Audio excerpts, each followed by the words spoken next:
मेरे बहुत ही प्रिय और बेहद सम्मानित साथियों, हृदय की असीम गहराइयों से अभिनंदन, बहुत बहुत हार्दिक स्वागत। साथियों, यदि आपकी जन्म पत्रिका के किसी भी भाव में दो ग्रह एक साथ में बैठे हैं, युति करके बैठे हैं, योग करके बैठे हैं, तो यह एपिसोड आपको जरूर देखना चाहिए। सामान्य तौर पर चूंकि दिन भर कुंडली विश्लेषण का ही हमारा कार्य रहता है, तरह तरह की कुंडलियां देखते हैं, विभिन्न प्रकार के योग उसमें होते हैं। लोगों को एक बहुत बड़ी गलतफहमी है। वो गलतफहमी ये है कि दो शुभ योग या दो शुभ ग्रह एक साथ में यदि हैं तो उनको लगता है कि अब हमारी तो हो गई बल्ले बल्ले। ऐसा जरूरी नहीं है साथियों। प्रत्येक लग्न कुंडली में योग कारक ग्रह अलग होते हैं और मारक ग्रह अलग होते हैं। जो दो ग्रह एक साथ में युति करके बैठे हैं वो उस जन्म पत्रिका के क्या योग कारक ग्रह हैं या मारक ग्रह हैं, या उनमें से एक योग कारक है दूसरा मारक है, ये जब तक पता नहीं चलेगा तब तक उस योग का कोई भी फायदा नहीं होगा। जनरली कुंडलियां आती है, लोग कहते भी हैं कि आचार्य जी मेरी जन्म पत्रिका में गजकेसरी योग है, मेरी जन्म पत्रिका में पंच महापुरुष योग है, परंतु मैं ऐसी जिंदगी जी रहा हूं कि संघर्ष के अलावा कुछ देखा नहीं। इसके ठीक उलट भी कई बार होता है। कुछ दुर्योग हैं, किसी की जन्म पत्रिका में विष योग है, अंगारक योग है या फिर चांडाल योग है, परंतु फिर भी वो सफलता के शिखर पर चढ़ते चले जा रहे हैं। तो आखिर क्या सिद्धांत है, यहां पर आज हम बिल्कुल स्पष्ट रूप से और बिल्कुल सरलतम रूप में आपको कुंडली का विश्लेषण करते हुए बतलाएंगे।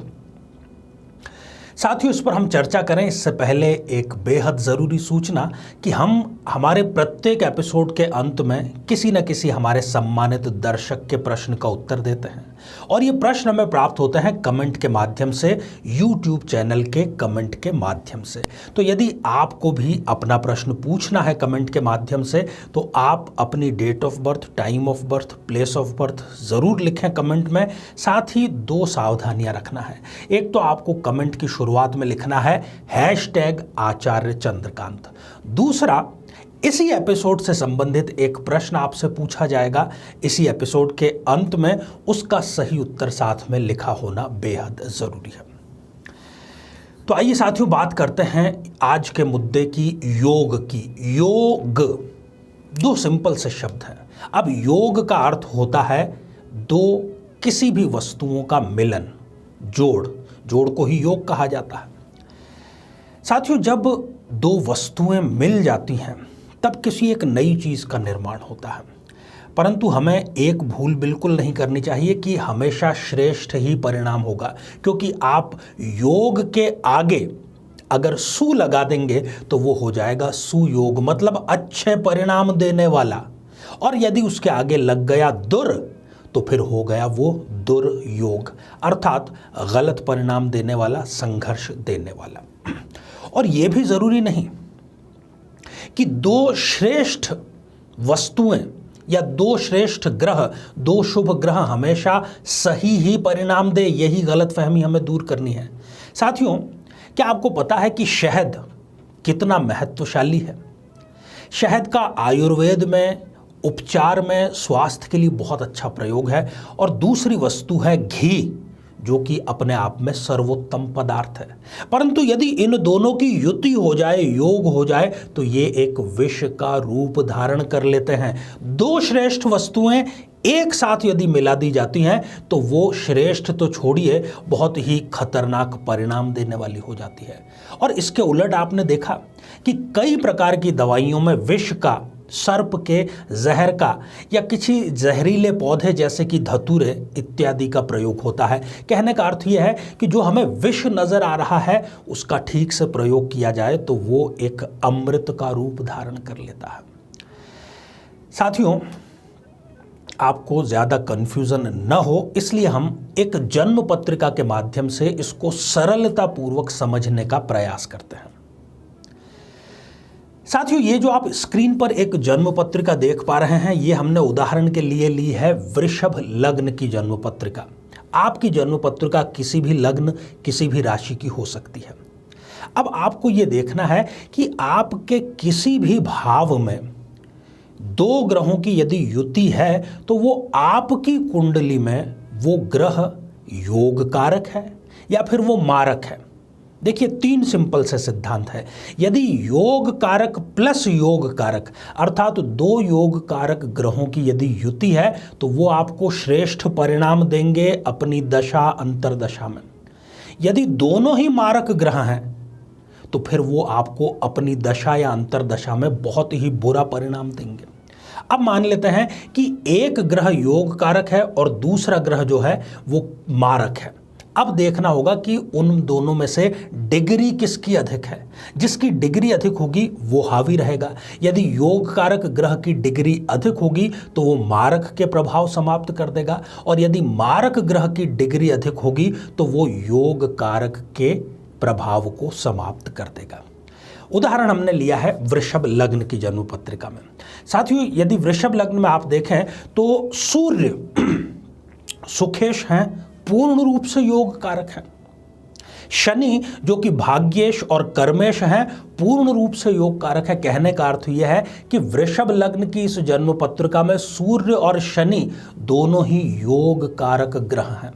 अब बात कर लेते हैं मारक ग्रहों की।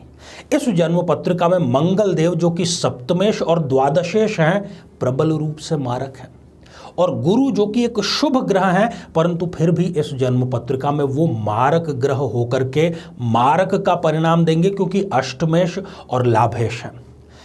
अब उदाहरण के लिए यह समझते हैं कि यदि इस जन्म पत्रिका में शनि और सूर्य जो कि दोनों ही योग कारक हैं युति करके विराजमान हो जाएं तो शनि की दशा, सूर्य की दशा, इन दोनों की अंतरदशा जातक को श्रेष्ठ परिणाम देगी, क्योंकि जो युति है भले ही वो आपस में शत्रु है परंतु दोनों ही योग कारक ग्रह हैं।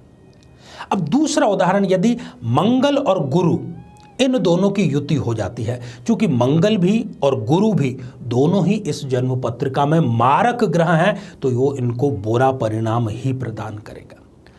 अब तीसरी स्थिति पर कि यदि शनि जो कि योग कारक है और गुरु जो कि मारक है, इन दोनों की यदि युति हो जाती है तब हमें देखना होगा कि शनि की डिग्री अधिक है या फिर गुरुदेव की डिग्री अधिक है। जिसकी डिग्रियां अधिक होगी, बलाबल जिसका अधिक होगा वो ही श्रेष्ठ परिणाम देगा और अपने अपोजिट जो साथ में है उसके मारकत्व को या कारकत्व को समाप्त करने का कार्य कर देगा। साथियों, इतनी सारी बातें करने के बाद में मैं आपको इसका संक्षेप में समअप कर देना चाहता हूं। कभी भी ज्योतिष में जो दो ग्रहों की युति है वो आपको देखना होगा कि आपकी जन्म पत्रिका में, ऐसा नहीं कि किसी का है कि गुरु और चंद्रमा की युति है तो वो हमेशा श्रेष्ठ परिणाम देगी, या फिर मंगल या राहु की युति है तो हमेशा खराब परिणाम देगी, ऐसा नहीं है। आपको देखना होगा कि आपकी जन्म पत्रिका में जो दोनों ग्रह युति करके विराजमान हैं वो दोनों क्या योग कारक हैं।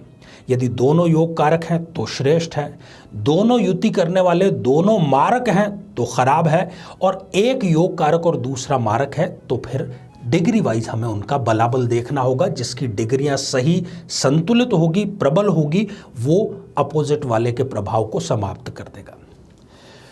तो साथियों, आइए अब हम बढ़ते हैं आज के हमारे कमेंट के चरण की ओर। आज हमने कमेंट शामिल किया है अभिषेक गुप्ता जी का, जो कि उन्होंने लिखा है जौनपुर उत्तर प्रदेश से। अभिषेक जी, आपने पूछा है कि आपको किसी विद्वान ने नीलम धारण करने की सलाह दी है, क्या आपको धारण करना चाहिए? मैं उन विद्वान का जिन्होंने भी आपको सलाह दी है नमन करते हुए, माफ़ी मांगते हुए कहना चाहता हूं कि आपकी सिंह लग्न की जन्म पत्रिका है और कैसे उन्होंने आपको नीलम धारण करने की सलाह दे दी। शनि आपकी जन्म पत्रिका में षष्ठेश और सप्तमेश है, मारक नहीं बल्कि प्रबल मारक है। अपने पैर पर यदि आपको कुल्हाड़ी मारना है तो आप नीलम अवश्य धारण करिए, और यदि आपको श्रेष्ठ परिणाम चाहिए तो आप माणिक्य धारण करें या फिर मूंगा धारण करें। दोनों ही आपके लिए कारक और शुभ ग्रह हैं, योग कारक है। तो साथियों, अब आज का बेहद ही आसान सा प्रश्न। आज हमने चर्चा की कि कब युतियां योग कारक, मारक और किस प्रकार का परिणाम देती हैं। आज उदाहरण के लिए हमने किस लग्न की जन्म पत्रिका का प्रयोग किया था। साथियों, आप सभी स्वस्थ, समृद्ध और शांतिपूर्वक जीवन व्यतीत करें। नमस्कार। जीवन में किसी समस्या का सामना कर रहे हैं, जैसे कि शादी में देरी होना, पति पत्नी में मनमुटाव या तलाक तक की नौबत आ जाना, संतान का प्राप्त न हो पाना, नौकरी या धन प्राप्ति में बाधा आना, जीवन के प्रत्येक क्षेत्र में किसी न किसी प्रकार की बाधा आना, तो आज ही अपनी जन्म पत्रिका का संपूर्ण विश्लेषण करवाएं और पाएं समस्या से सदैव के लिए मुक्ति।